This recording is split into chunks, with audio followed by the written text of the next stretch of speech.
नमस्कार दोस्तों, स्वागत है आप सभी के 5 स्टार स्टडी यूट्यूब चैनल पे।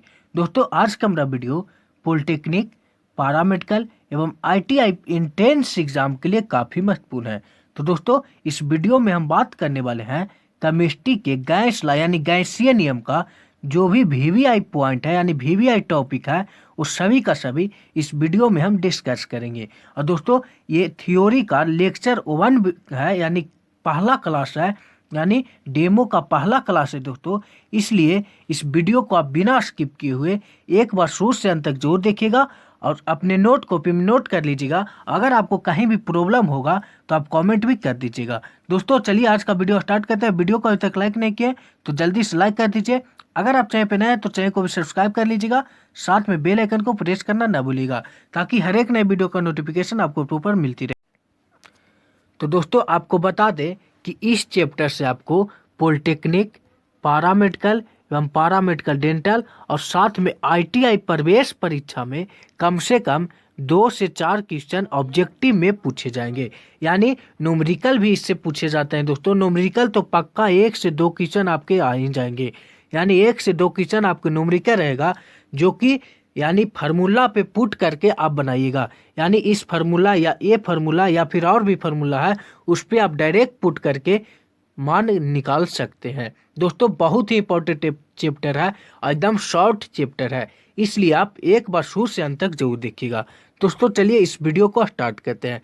दोस्तों, आप गैसीय नियम पढ़े हैं तो गैसीय नियम में सबसे इंपॉर्टेंट है गैस। यानी गैस का परिभाषा आपको पता होना चाहिए। दोस्तों, गैस किसे कहते हैं वो आज हम बताने वाले हैं, यानी सबसे सरल भाषा में, आसान भाषा में, यानी आपके लैंग्वेज में बताएंगे। तो दोस्तों, आपको याद रखना है कि वैसा पदार्थ जिसका आकार और आयतन दोनों अनिश्चित होता है गैस कहलाता है। कितने स्टूडेंट को ये परिभाषा आपको याद भी होगा? हमको पता है बहुत सारे बच्चे को ये डिफिनेशन जो है याद भी होगा, और जिनको नहीं याद है वो याद कर लीजिएगा। दोस्तों, गैस उसे कहेंगे जो जिसका आकार और आयतन दोनों अनिश्चित होता हो। कोई निश्चित नहीं है दोस्तों, अनिश्चित होता हो, उसी को हम लोग गैस कहते हैं। जैसे में यानी इसका एग्जाम्पल की बात किया जाए तो H2 आप देख सकते हैं, O2 देख सकते हैं, N2 देख सकते हैं। इसी प्रकार से बहुत सारे एग्जाम्पल है, जैसे कि गैस है, यानी H2, O2, N2 ये तीनों जो है दोस्तों गैस है। गैस का मुख्य एग्जाम्पल है यानी उदाहरण है। तो आपको याद रखना है कि गैस वैसा पदार्थ जिसका आकार और आयतन दोनों अनिश्चित होता है गैस कहलाता है। ये आपको याद रखना है। उसके बाद चलिए इस चैप्टर को स्टार्ट करते हैं। ये चैप्टर अब स्टार्ट होता है दोस्तों अब ये चैप्टर स्टार्ट करते हैं। तो इस चैप्टर में आपको सबसे पहले आदर्श गैस समीकरण यानी आइडियल गैस इक्वेशन पढ़ना बहुत ही जरूरी है। दोस्तों, आप पॉलिटेक्निक, पैरामेडिकल एवं आईटीआई प्रवेश परीक्षा देने वाले हैं, इसलिए आपको पूरा का डिफिनेशन हम नहीं बताएंगे। आपको जो कंसेप्ट है वो आपको कंसेप्ट बताया जाएगा। आप कंसेप्ट ही याद रखिएगा, क्योंकि आपको डिफिनेशन पॉलिटेक्निक, पैरामेडिकल एवं आईटीआई में डिफिनेशन नहीं पूछे जाते हैं। आपको लिखने यानी सब्जेक्टिव क्वेश्चन नहीं पूछे जाएंगे। आपको जो भी रहेगा वो सभी का सभी ऑब्जेक्टिव क्वेश्चन रहेंगे। तो ऑब्जेक्टिव क्वेश्चन दोस्तों, जब आपका कंसेप्ट क्लियर रहेगा तो आप ऑब्जेक्टिव क्वेश्चन आसानी से सोल्व कर लीजिएगा। हम जितना भी वीडियो लाएंगे, जितना भी आपको बताएंगे, वो सभी का सभी कंसेप्ट रहेगा, यानी केमिस्ट्री का निचोड़ रहेगा। यानी जो भी चैप्टर रहेगा उससे मेन पॉइंट लाया जाएगा, यानी केमिस्ट्री का निचोड़ आपको बताया जाएगा। इसलिए वीडियो बहुत ही इंपॉर्टेंट मेरा वाला आने वाला है। इसलिए चैनल पे अगर आप नए हैं तो चैनल को सब्सक्राइब कर लीजिएगा और साथ में बेल आइकन को प्रेस करना ना भूलिएगा। तो चलिए दोस्तों, इस वीडियो को स्टार्ट करते हैं। कह रहा है दोस्तों, आदर्श गैस समीकरण, यानी इसको इंग्लिश में कहते हैं दोस्तों। इंग्लिश नेम बात किया जाए तो आइडियल गैस इक्वेशन इसी को कहते हैं।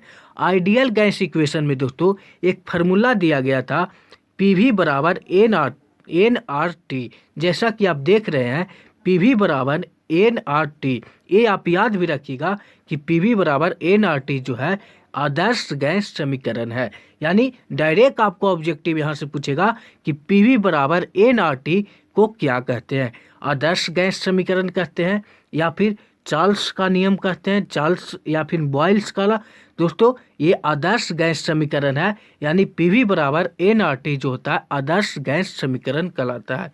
यहीं से दोस्तों यहाँ पर से आप एक और फार्मूला बना सकते हैं, R बराबर PV/NRT। जैसे कि दोस्तों यहाँ से आप खुद कैलकुलेशन कर सकते हैं कि PV बराबर NRT होता है, लेकिन अगर हमको R निकालना हो तो PV/NT हो जाएगा। आप कैलकुलेशन 10 क्लास आप पास हो चुके हैं, यानी एग्ज़ाम आप दे चुके हैं, तो आपको इतना कैलकुलेशन आता ही होगा। मुझे पता है आपको इतना कैलकुलेशन पता ही होगा कि यहाँ से PV बराबर NRT है, तो यहाँ से R कैसे निकालेंगे वो आपको कैलकुलेशन करने आता होगा। तो उम्मीद करता हूँ कि आप समझ गए होंगे। तो दोस्तों यहाँ पे PV बराबर NRT ये जो है आपके लिए बहुत ही इंपॉर्टेंट फार्मूला है। इससे दोस्तों यही फार्मूला से आपको जितना भी यानी गैस इक्वेशन है, यानी गैसीय नियम है, ये जितना भी है सभी का सभी इसी फार्मूला पे इंक्लूड है, यानी इसी पे पूरा चैप्टर है दोस्तों। अगर आप ये फार्मूला याद है आपको, तो आप जितना भी होगा इसी फार्मूला से रिलेटेड है, यानी इसी फार्मूला से बनाया गया है। तो आप इस फार्मूला को आप याद रखिएगा। दोस्तों यहाँ पे बात करते हैं कि P जो है क्या है, V जो है क्या है, R है जो क्या है, N क्या है, T क्या है। दोस्तों आपको याद रखना है कि R जो है यहाँ पे R को हम लोग गैस कांस्टेंट कहते हैं, यानी गैस स्थिरांक कहते हैं। अब P की बात किया जाए दोस्तों, तो P जो है दाब है, यानी इंग्लिश में इसको प्रेशर कहते हैं, इंग्लिश में प्रेशर कहते हैं। V जो है, V को हम लोग आयतन कहते हैं, यानी इंग्लिश में वॉल्यूम इसी को कहते हैं। उसके बाद N दोस्तों, N देखिए यहाँ पे सभी का सभी कैपिटल में दिया गया है, लेकिन एक N बेचारा है जो स्मॉल में दिया गया है। तो N का दोस्तों, N का हम लोग जो निरूपण करते हैं, यानी इसका संकेत जो N है, इसको मोलों की संख्या कहते हैं, यानी N बराबर जो होता है मोलों की संख्या होता है। R की बात किया जाए तो आपको गैस कांस्टेंट है, और T की मान किया जाए, यानी T जो है ताप है, यानी टेम्परेचर है दोस्तों। अगर यहाँ पे आपको P दिया हुआ है, P का मान दिया रहे, तो क्या आपको समझना है कि प्रेशर दिया हुआ है, यानी दाब दिया हुआ है। ये आप याद रखिएगा दोस्तों, इतना जो है आप याद रखिएगा, तभी आपको ये फार्मूला, तभी आपको आगे जो है ये चैप्टर जो है समझ में आएगा। अगर आप इतना नहीं याद है तो आपको कुछ भी इस चैप्टर में नहीं समझ में आएगा। इसलिए आप ये दोनों पॉइंट ज़रूर याद कर लीजिएगा, क्योंकि दोनों बहुत ही इंपॉर्टेंट है दोस्तों इस चैप्टर के लिए। और चैप्टर बहुत ही शॉर्ट है, एक बाद एक और क्लास आएगा, उसमें चैप्टर हो सके 99% चांस है कि ख़त्म हो जाएगा, क्योंकि दोस्तों ज़्यादा बड़ा चैप्टर नहीं है और ये शॉर्ट चैप्टर है, और इससे 1 से 2 क्वेश्चन पूछे जाते हैं। इसलिए कह रहे हैं कि वीडियो को बिना स्किप किए हुए देखिएगा, आपको 100% 101% गारंटी देते हैं कि समझ में आएगा। अगर आपको प्रॉब्लम होगा कहीं भी तो आप कमेंट कीजिएगा, डायरेक्ट आप व्हाट्सएप पे मैसेज कीजिएगा, आपको बताया जाएगा, सोल्व किया जाएगा। तो चलिए दोस्तों, यहाँ तक उम्मीद करता हूँ कि आप समझ गए होंगे। तो दोस्तों अभी आपको बताएं कि R जो है, यानी R जो है गैस कांस्टेंट है, यानी गैस स्थिरांक है, तो इसका कुछ न कुछ तो वैल्यू होता होगा, यानी कुछ न कुछ तो मान होता होगा। दोस्तों नोट में करके लिखा गया, यानी VVI है दोस्तों, इसे आप याद कर लीजिएगा, क्योंकि नोट पॉइंट में लाया गया VVI है। इससे आपको डायरेक्ट ऑब्जेक्टिव क्वेश्चन पूछे जाते हैं। पॉलिटेक्निक, पैरामेडिकल एवं ITI में ये क्वेश्चन आपको बहुत बार रिपीटेड क्वेश्चन है, बहुत बार पूछा गया प्रश्न है, इसलिए इसे आप याद कर लीजिएगा। दोस्तों R का जो वैल्यू होता है वो 3 वैल्यू होता है, आप तीनों याद कर लीजिएगा। पहला वैल्यू दोस्तों 8.314, और साथ में यूनिट आप याद रखिएगा, क्योंकि इसका यूनिट में बहुत लोग कंफ्यूज होते हैं। यूनिट इसका बड़ा होता है, यूनिट इसका तीनों यूनिट बड़ा है दोस्तों। याद करने में आप 2 बार पढ़िएगा तो याद हो जाएगा, आप कंसेप्ट से याद कर लीजिएगा, क्योंकि दोस्तों यूनिट में आपको कंफ्यूज करेगा। ये क्वेश्चन पक्का पूछ ही देते हैं, यानी पूछ लेता है, हमेशा पूछ लेता है 1 से 2 क्वेश्चन इसमें से। दोस्तों आप R का वैल्यू यहाँ पे याद रखिएगा, पहला जो वैल्यू होता है वो 8.314 जूल पर मोल इंटू केल्विन होता है। दोस्तों K का मतलब हुआ केल्विन।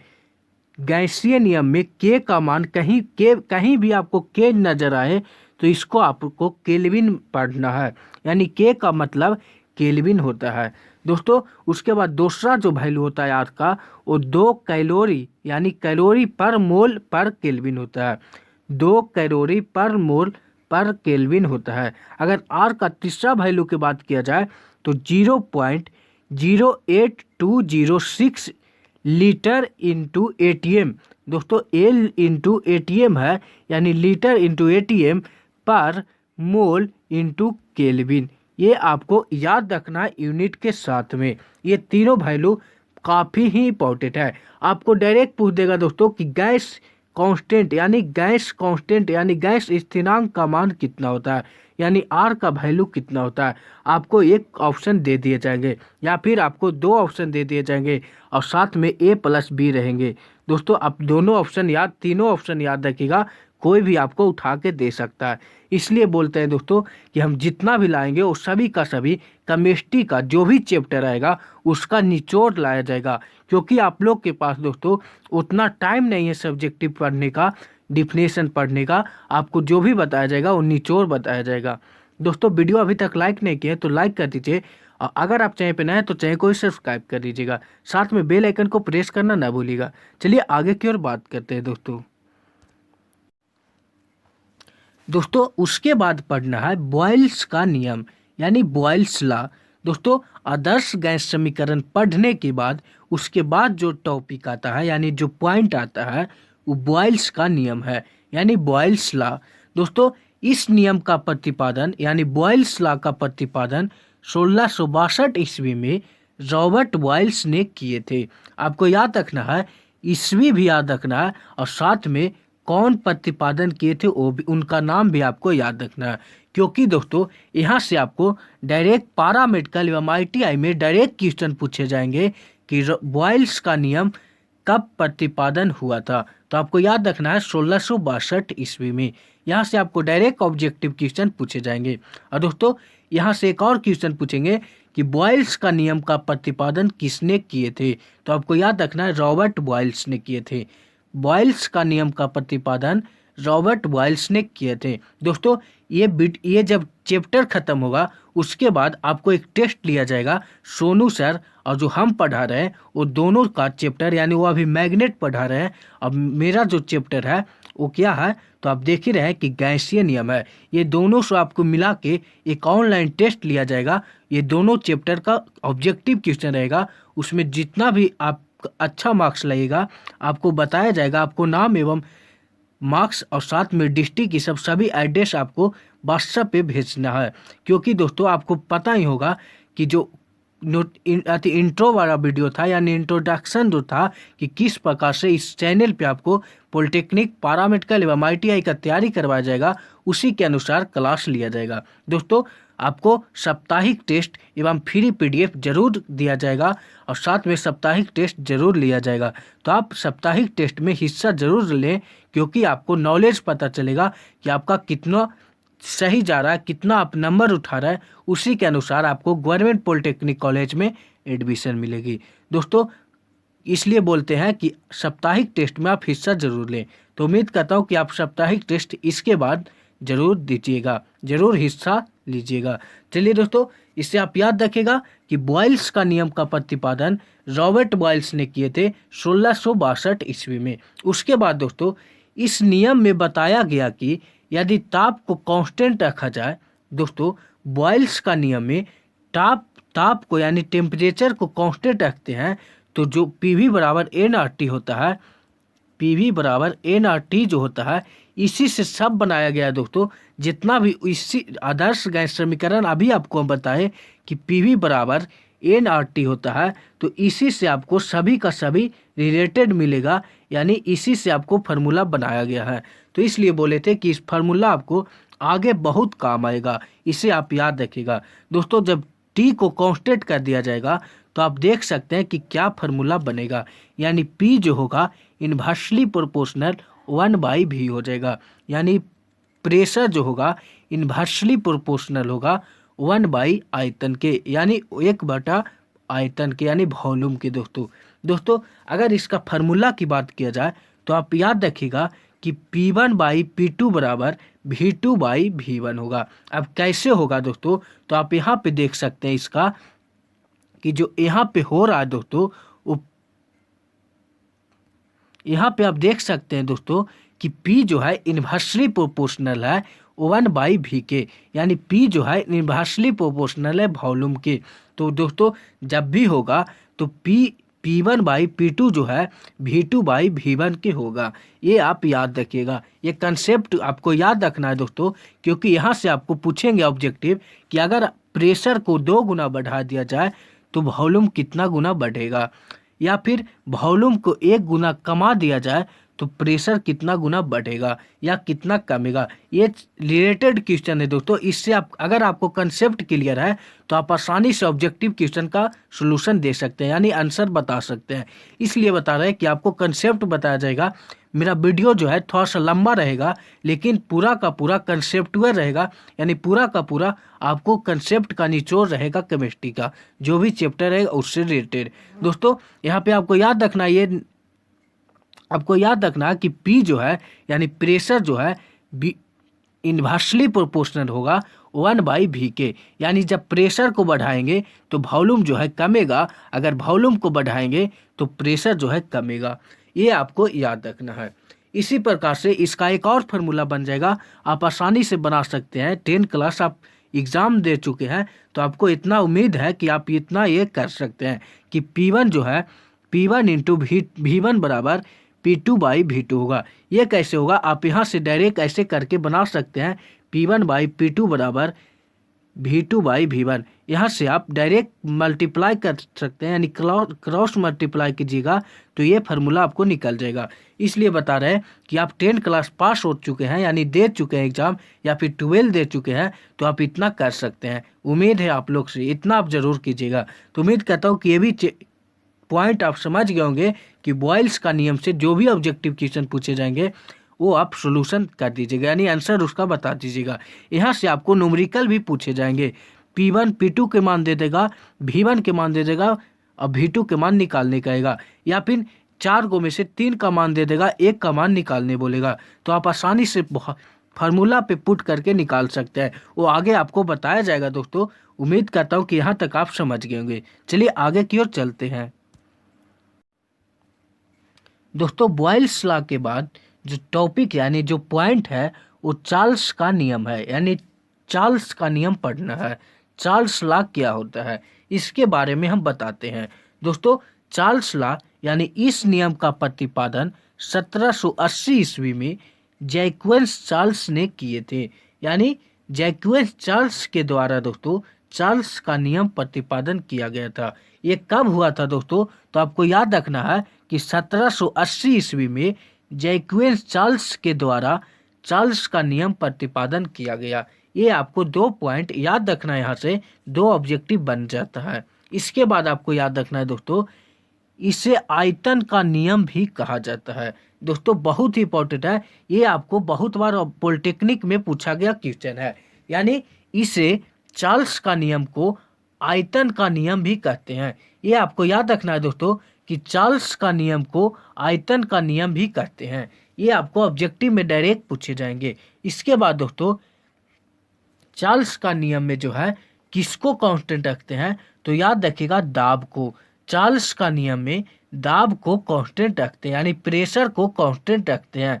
ये भी आपको याद रखना है दोस्तों कि प्रेशर को कांस्टेंट रखते हैं। जब हम लोग प्रेशर को कांस्टेंट कर देंगे तो आप माइंड में याद करिए कि PV बराबर NRT होता है।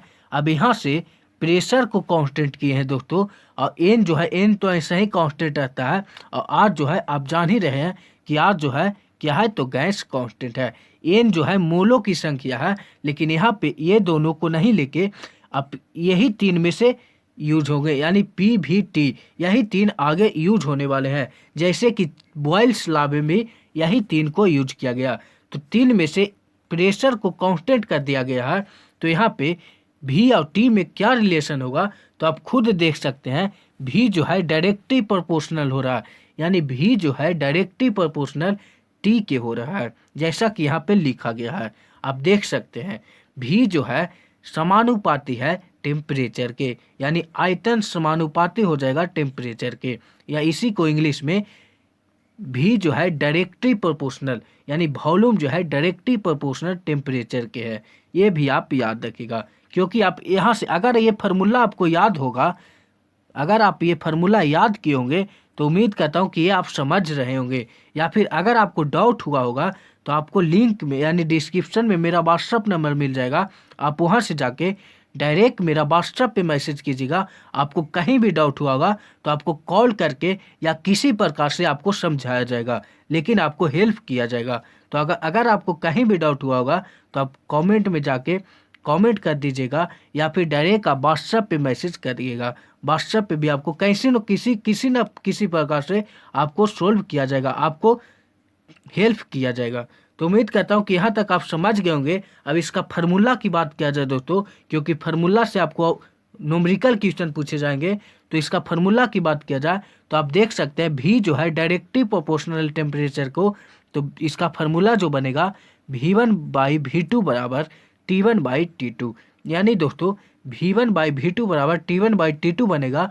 कैसे? क्योंकि डायरेक्टली प्रोपोर्शनल है दोस्तों, तो डायरेक्टली प्रोपोर्शनल में V1/V2 होता है। इसके पहले जो था इन्वर्सली प्रोपोर्शनल था, तो आप देखते होंगे कि यहाँ पे P1 है तो यहाँ पे V1 है। इस प्रकार से होता है क्योंकि वहाँ पे इन्वर्सली प्रोपोर्शनल था, लेकिन यहाँ पे डायरेक्टली प्रोपोर्शनल है, तो दोनों जो है V1 यानी V1/V2 हो जाएगा बराबर T1/T2। इसका सेकेंड फार्मूला की बात किया जाए तो आप आसानी से निकाल लीजिएगा, क्योंकि आप लोग 10 क्लास एग्ज़ाम दे चुके हैं या फिर 12 क्लास का एग्ज़ाम दे चुके हैं, तो आप इतना कर सकते हैं। आप लोग से इतना उम्मीद रखता हूँ कि आप ये समझ चुके होंगे कि इसको कैसे निकालते हैं। दोस्तों उम्मीद करता हूँ कि यहाँ तक आप लोग समझ गए होंगे। एक बार फिर से आपको रिवाइज कर दिया जाएगा, या फिर अगर आपको दिक्कत हुआ होगा तो आप डायरेक्ट मेरा व्हाट्सएप पे मैसेज कीजिएगा। थोड़ा सा वीडियो लंबा होगा दोस्तों, लेकिन जितना भी है वो काफ़ी ही इंपॉर्टेंट है आप लोग के लिए। चलिए उम्मीद करता हूँ कि इतना तक समझ गए। चलिए आगे की ओर चलते हैं दोस्तों। उसके बाद यहाँ पे एक नोट पॉइंट लिखा गया है। नोट में कह रहा है दोस्तों, इसे आप याद रखिएगा, VVI है। कह रहा सभी क्वेश्चन को सोल्व करने में ताप को हमेशा केल्विन में ले। दोस्तों यह चैप्टर यानी गैस लॉ में, गैसीय नियम में जो भी क्वेश्चन आप सोल्व कीजिएगा, चाहे वो न्यूमेरिकल हो या फिर कोई भी क्वेश्चन हो इस चैप्टर से रिलेटेड, उस क्वेश्चन में टेम्परेचर को यानी ताप को हमेशा केल्विन में लेना है। अगर आप केल्विन में नहीं लेके सोल्व करते हैं, आपका फार्मूला सही लगाया हुआ है, आपका पुटिंग सही है, आपका सोल्यूशन सही किया हुआ है, फिर भी आपका न्यूमेरिकल जो है गलत हो जाएगा। इस चैप्टर में जब भी आप टेम्परेचर को केल्विन में नहीं लीजिएगा तो आपका आंसर आते हुए भी गलत हो जाएगा। आपका सही मेथड लगाया हुआ फिर भी गलत हो जाएगा। इसलिए टेम्परेचर को हमेशा केल्विन में लेके बनाएं, आपका सॉल्यूशन सही रहेगा, आपका आसानी से सोल्व हो जाएगा दोस्तों। इसलिए बोला गया, नोट पॉइंट में उसको लिखा गया है कि सभी क्वेश्चन को सोल्व करने में ताप को हमेशा केल्विन में लें। ये आप याद रखिएगा दोस्तों। आगे की बात किया जाए तो उसके बाद जो पॉइंट पढ़ने वाला है, यानी उसके बाद जो टॉपिक है वो परम ताप है। परम ताप को इंग्लिश में हम लोग एब्सोल्यूट टेम्परेचर बोलते हैं, यानी एब्सोल्यूट टेम्परेचर दोस्तों परम ताप होता है। परम ताप क्या होता है तो इसको आप याद रखिएगा कि सेल्सियस तापमान में 273 जोर देने पर वह परम ताप में बदल जाता है। दोस्तों सेल्सियस तापमान में यानी जो डिग्री सेंटीग्रेड होता है, इसमें अगर हम लोग 273 जोर देते हैं तो वह जो होगा मान, वह परम ताप बन जाएगा, यानी एब्सोल्यूट टेम्परेचर बन जाएगा। दोस्तों ये अगर एग्जाम्पल की बात किया जाए तो आप देख सकते हैं यहाँ पे परम ताप बराबर लिखा गया है x डिग्री सेंटीग्रेड प्लस 273, यानी x का मान पे आप 2 या 3 कुछ भी आप ले सकते हैं। वो आपको एक एग्जाम्पल के थ्रू बताया जा रहा है कि x का मान आप कुछ भी रख सकते हैं, x डिग्री सेंटीग्रेड प्लस 273। जैसा ही आप 273 को ऐड करिएगा इसमें, तो यह जो मान होगा वो क्या हो जाएगा, तो परम ताप हो जाएगा, यानी एब्सोल्यूट टेम्परेचर बन जाएगा। दोस्तों उम्मीद करता हूँ कि यहाँ तक आप समझ गए होंगे। उसके बाद एक पॉइंट आ रहा है दोस्तों, नोट पॉइंट में लिखा गया है, ये भी बहुत ही इंपॉर्टेंट है, यानी VVI है दोस्तों। कह रहा है -273 डिग्री सेंटीग्रेड या 0 केल्विन को परम शून्य ताप कहा जाता है। दोस्तों यहाँ से डायरेक्ट ऑब्जेक्टिव क्वेश्चन पूछता है कि -273 डिग्री सेंटीग्रेड को क्या कहा जाता है, तो आपको याद रखना है कि परम शून्य कहते हैं। परम शून्य ताप दोस्तों -273 डिग्री सेंटीग्रेड या फिर 0 केल्विन को परम शून्य ताप कहते हैं। यह क्वेश्चन आपको मैट्रिक में एवं पारामेडिकल और साथ में ITI में बहुत बार रिपीटेड क्वेश्चन है, बहुत बार पूछा गया प्रश्न है, इसलिए इसे आप याद रखिएगा। दोस्तों उम्मीद करता हूँ कि यहाँ तक आप लोग समझ गए होंगे। अगर आपको किसी प्रकार का भी यहाँ तक प्रॉब्लम हुआ होगा तो आप कमेंट कर दीजिएगा या फिर डायरेक्ट आप मेरा व्हाट्सएप पे मैसेज कीजिएगा। आपको व्हाट्सएप नंबर मेरा नीचे डिस्क्रिप्शन में मिल जाएगा, आप वहाँ से जाके डायरेक्ट मेरा व्हाट्सएप पे मैसेज कीजिएगा, आपको हेल्प कर दिया जाएगा, आपको सोल्यूशन कर दिया जाएगा। दोस्तों वीडियो को अभी तक लाइक नहीं किया तो जल्दी से लाइक कर दीजिए। अगर आप चैनल पे नए हैं तो चैनल को सब्सक्राइब कर लीजिएगा, साथ में बेल आइकन को प्रेस करना ना भूलिएगा। इसके बाद जो पॉइंट आएगा दोस्तों वो इसी चैप्टर से आएगा, यानी ये डेमो का पहला वीडियो था, डेमो का पहला क्लास था। इसके बाद दूसरा जो आएगा वो भी हो सकता है 99% ये चैप्टर उसमें एंड हो जाए, यानी वो अगला वीडियो में ये चैप्टर खत्म हो जाएगा। इसके बाद एक टेस्ट लिया जाएगा दोस्तों ऑब्जेक्टिव, और ये अगर आप चाहते हैं कि PDF डाउनलोड करें तो आपको लिंक डिस्क्रिप्शन में मिल जाएगा। आप डायरेक्ट 5starstudy.com गूगल पे सर्च करके साइट पे विजिट करके आप अपने अनुसार सेट प्रैक्टिस कर सकते हैं, आप अपने अनुसार PDF डाउनलोड कर सकते हैं, वहाँ से आप पढ़ सकते हैं। या फिर आप डायरेक्ट प्ले स्टोर पे जाके पाई क्लासेस ऐप डाउनलोड करके वहाँ से भी आप पढ़ सकते हैं। वो सभी का लिंक आपको डिस्क्रिप्शन में मिल जाएगा, आप डिस्क्रिप्शन में से भी जाके वहाँ से डाउनलोड कर सकते हैं। तो चलिए दोस्तों आज का वीडियो यहीं तक रहने देते, फिर मिलेंगे अगले वीडियो में। जय हिंद, जय भारत।